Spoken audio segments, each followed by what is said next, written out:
তুমি কি মরবা না? তুমি কি কবরে যাইবা না বাপ? এই পৃথিবীর কত রাজা বাদশাহ কবরে চলে গেছে, তুমি কি কোনোদিন কবরস্থান দেখো নাই?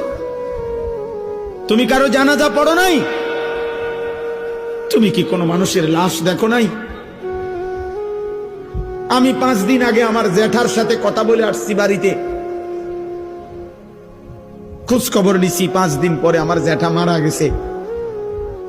আমি জ্যাঠার দিকে তাকাইয়া বাড়িতে গিয়া দেখছি আমার এই সেই মানুষটা যার সাথে আমি কথা বলছি, উনি নাই, চুপ হয়ে গেছে, হাত নড়ে না, পাও নড়ে না। আমি জানাজা পড়াইছি আমার জ্যাঠার, তো জানাজার আগে আমি আমার জ্যাঠার কবরটা খালি, তখন কবরে রাখে নাই। আমি কবরের দিকে তাকাইয়া অনেকক্ষণ 8-10 মিনিট হইব, আমার বাবার কবরের পাশে আমার জ্যাঠার কবর। আমার আব্বা আগে ইন্তেকাল করছে।